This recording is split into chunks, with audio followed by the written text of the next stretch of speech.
सध्याची breaking news. परतवाड्यातील पेन्शनपुरा एरियातील युवकावर चाकूने केला हल्ला. सध्या 8 वाजताच्या सुमारास अचानकपणे एका युवकावर चाकूने गंभीर हल्ला करण्यात आला.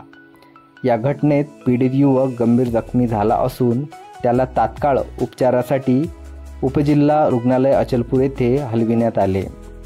हल्लेखोर हे 2 चाकी गाडीवर आले होते. गाडी तिथेच सोडत पळ काढला.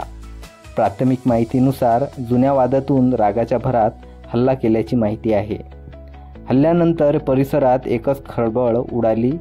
स्थानिक नागरिकांनी तात्काळ पोलिसांना कळविले आणि पोलिसांनी घटनास्थळी धाव घेत परिस्थिती नियंत्रणात आणली. घटनेची माहिती मिळताच परतवाडा पोलीस ठाण्याचे अधिकारी व कर्मचारी घटनास्थळी दाखल झाले व आरोपीच्या शोधासाठी तपास सुरू केला आहे.